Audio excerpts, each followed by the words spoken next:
I'm Tim Petrowich for DatelineMarion.com, and we're here again with Marion head football coach Kerry Martin, and it's been about 41 weeks since we did this last. It's kind of hard to believe we're back at it again so soon. Yeah, it comes around faster. I think the longer you coach, the faster it seems to get here, but it's good to be back and good to be back playing football and excited about Friday night.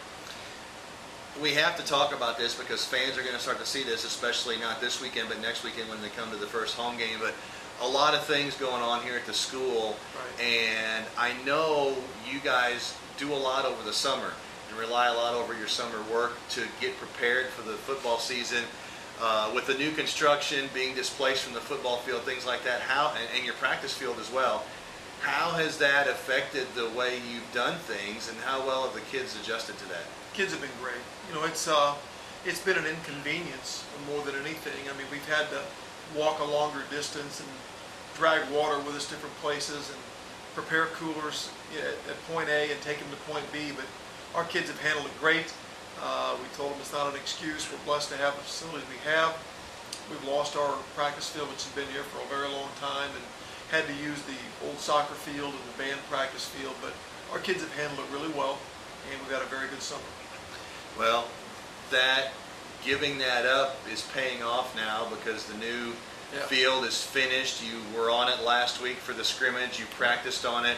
Talk about that and the excitement that's building up to not only last week for the scrimmage, but ultimately the home opener on September 6th. It's an amazing facility. I mean, to me, it's my favorite surface I've ever practiced or played on. I think as a coach, I've been blessed to be at a lot of different places and walk on some other turfs and watch teams play and go to camps on other turf, and I just think it's special. I think it's really high quality. I think it's they did it and they did it right.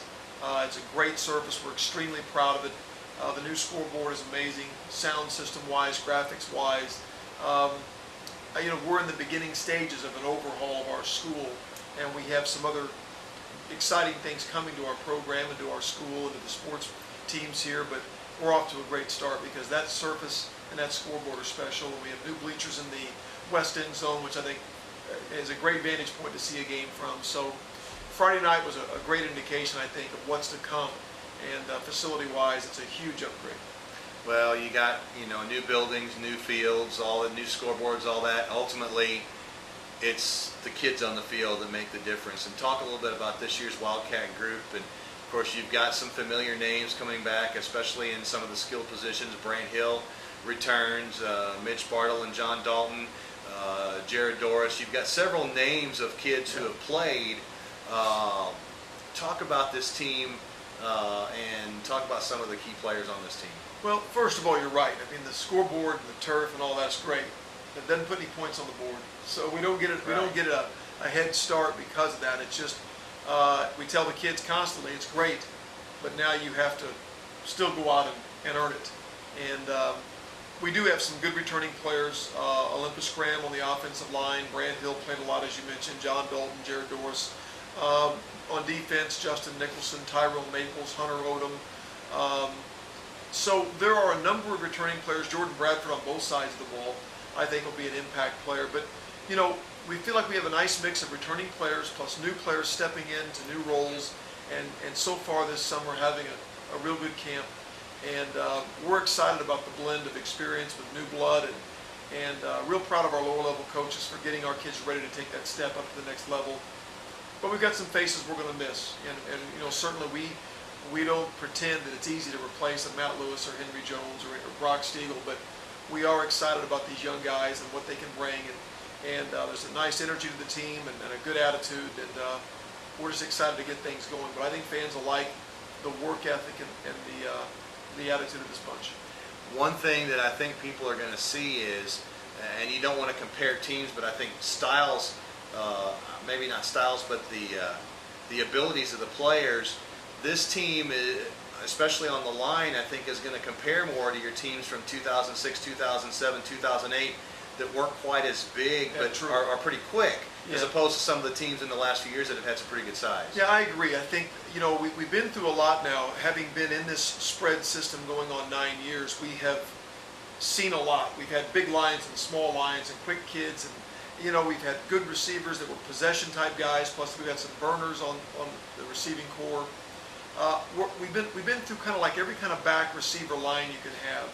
We've been through every type of defense, I think, and I think now we're starting to understand that in this system you can still have success. You just have to kind of mesh what they do well with what is in the offensive system and emphasize certain things more. And we've got quarterbacks that can run a little better than we've had in the past.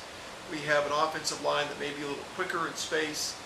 So trying to do some things that really accentuate their skill sets, I think, is the key. And finding out what these guys can do well, focusing on those things, and executing this offense and defensive game plan. One of the things that you've had in this specific type of offense is what I would call a go-to receiver, someone who you can count on to catch the ball 8 or 9 times. You go back to Dustin Kendrick, the Borums, Rooney the one year. You had last year Jawan Tucker, and Brant Hill developed into that type of receiver. Was there any? I have to ask this question. You're the coach and I'm the media, so we have to ask these questions. Was there any thought about the possibility of leaving Brant at receiver because of the way he developed, or was it pretty much a given that he was going to be the quarterback for this year? Well, I think the advantage in moving him to quarterback was that if he's an impact player, snap the ball to him every play. You know, certainly when you move him away from the receiver spot, it's tough to replace the impact he had at that receiver spot. But at the same time, if we think he can be the impact player that he can be, then getting the ball in his hands every snap is to our advantage. The only thought we had was we're going to miss him out there, but Jordan Bradford has taken his place at the X receiver. He's also a tremendous athlete, so we're hoping he'll take care of the loss of Brant there. But he's a good athlete, you know, and I think he can be an impact player for us. He continues to work at it and develop. He hasn't had a lot of quarterback experience in games, but I thought he had a good scrimmage on Friday. And I feel like we've got enough around him that Brant doesn't have to do everything. We've got some good running backs, guys that are catching the ball, and an offensive line that is getting better every week. And I don't want to necessarily compare him to this kind of a player, but by putting the ball in Brant's hands on every play, it's technically, game plan-wise, a lot like what Centralia had with Rashad Campbell when he had to play quarterback, because he was a receiver that got moved into that role, and he got the ball. And Rashad Campbell comes around once in a lifetime in this conference, but it's that type of a thought pattern, though. It is, and I think what may surprise people is that Brant does have a really good quarterback skill set. He has a good arm. He's an accurate thrower. He's been to a lot of camps and worked hard at being a quarterback. And I'm also real proud of the guys behind him. Jordan Evans is my junior, and Isaac Baker's my sophomore, and they've really shown promise in the same system, doing the same types of things we're asking of Brant. So the good news is we didn't change the entire offensive scheme for Brant, and we didn't have to adjust things when Jordan or Isaac comes in the game. At every level, we've kind of been able to adopt kind of the same system for each of our quarterbacks, accentuating some quarterback runs and rollouts, and I think it's been a nice change for us, and I think the kids have handled it really well. And you mentioned Jordan, and he showed some signs in the scrimmage as well of being that big-time receiver that can not only be the guy who makes a possession-type catch, but also has the breakaway speed to be able to do something. He's really athletic. I mean, he can jump, he can run. He's a very physical player. Chase Huggart and Brandon Osborne are playing our tight end spot along with Tristan Reed, and they've had a really good camp and shown some big play potential. And then Logan Knoll, who's not the biggest of guys, but man, he is a really precise route runner, good hands. Hunter Lincoln is also out there at Z, may have the best hands on the team. So we feel like we've been able to put some players on the field that can do a lot of things. It's a matter of carrying out the game plan and getting the ball spread around, not being predictable, being unpredictable, and hopefully we can get off to a good start against Granite City. So I think what you've got this year, maybe not and you may have the breakaway running back we just don't know about yet, but you've definitely got some hard runners. When I look at, especially John Dalton, he's been in that backfield for a couple of years, and he's had some troubles, but he's really worked hard to get himself in a position where he can be a featured back. Mitch Bartle, I think, showed a little bit of that in the game Friday night as well. And we saw what Doris could do last year. Yeah. He had some flashes where he was really good. So you've got some guys who can really step up and do that. Tyrone Maples has really been a pleasant surprise in camp, also playing some fullback for us. He's our number 2 guy behind Mitchell Bartle, but he's a big body. He's 200+ pounds and is a good hard runner. And then I think we've got some other kids that have shown some promise. Thomas Schaefer's a junior running back who missed last year due to an injury, and he gets better every day. He's catching up, but I think people be surprised at what Thomas Schaefer can do. So we've got kind of a running back system by committee, much like we had in 2006, 2007, and that's okay. We're going to play a lot of players, keep a lot of bodies fresh, and let them play. You talked about the tight ends in Huggard and Osborne. You talked about Null, who's got some family experience being on the precision routes and things like that. So you've got a lot of kids again who are going to get the ball in their hands. Either receivers or running backs and things like that, and that seems to have been the most effective for this program. We tried to pride ourselves in getting a lot of kids on the field, and I know you're never going to make everybody happy because there's always someone else that would love to get more playing time, but we are constantly trying to work to see where we can move kids to get them involved in the offense or defensive schemes. And it isn't always a popular thing when you move a kid from someplace he wants to play or his parents want him to play. But as a coach, you two things. You first of all try to figure out where that kid can best help the team, and second of all, how can we best get that kid on the field. Sometimes leaving a kid where he wants to play may not be the best thing to get him on the field or to help the football team, and so we're just constantly trying to find ways to get good players on the field and try to get the best 11 we can get. And like you said, quite frankly, the best 11 are the ones on the field. We feel like we want to put ourselves in a position we've got some other guys waiting, gnawing at that chance to get on the field and help out. It may not be the best 11, it may be the best 15 or 16. Ideally, I hope so. Let's talk a little bit about Granite City. Okay. Here's what I know. 6-4 2 years ago, made it to the playoffs. Yes. Last year, a lot of high hopes for the program. Big expectations. Their best player winds up leaving the school before the football season, going to a different school in St. Louis. It really kind of was, I guess, a huge distraction for them. Got them kind of going off on the wrong foot. They wound up 0-9. I don't think that's really what you expect of a Granite City program.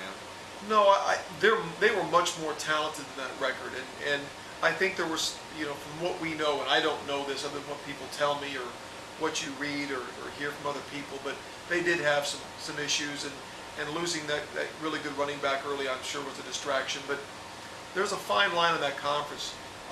Their schedule includes both Belleville teams, East and West, and O'Fallon and East St. Louis and Edwardsville. Right. And it's a really tough conference, and so they could lose several close ball games and still have a poor record and be a very competitive football team. I think they're very talented. They're a big physical team always. They've got really fast, skilled kids, and we know that record is that we're not going in playing an 0-19 team. We're going into a team that had an off year. They were 6-4 the year before, which is more indicative, I think, of who they are. And we've got a tough game against them year after year. We know we've got to button it up and get ready to play. Last year it was 41-35, but it was not really that close until the end of the game. You guys had a fairly comfortable lead going into the fourth quarter. I think we were close to 20 points, and they scored a couple late touchdowns. But again, they showed, like you said, that they've got some quickness and the ability for the quick strike, which is always dangerous. Well, they're not intimidated by us. My goodness, you play the schedule they play, and Marion doesn't intimidate them. I mean, they play the best of the best, and they play teams that are perennial 7A, 6A, and 5A powers. If East St. Louis even goes lower than that at 5A, but we know that we're not going to intimidate them. They're a tough school with tough kids, and we got to come out and we got to play really hard-nosed football against them, and we got to execute. And we're playing at their place, which we've had some success there. But anytime you go on the road, you don't have the advantage of your home crowd, and I hope that we bring a lot of fans and we're loud, and we turn it into a home game for Marion, because this will be a tougher opponent than their record from last year indicates. They're a younger team, that perhaps this year only 13 seniors, but a lot of times younger players don't know they're not supposed to be as good and wind up playing better than they are expected. That's right, and I think they're looking to spread the field and try to get the ball to some skilled kids that are probably pretty talented. So you never know. I mean, we've got to be ready to have a great defensive night and get some turnovers and just execute. I know 2 years ago we got beat there in overtime and just didn't feel like we came ready to play. And we woke up out of that slumber and played pretty well the rest of the year, but we don't want to see that happen again. We need to get off to a good start. I'm sure they feel the same way. And the early part of our schedule and their schedule is key to a great season. Kerry Martin, head coach of the Marion Wildcats. For Dateline Marion, I'm Tim Petrowich.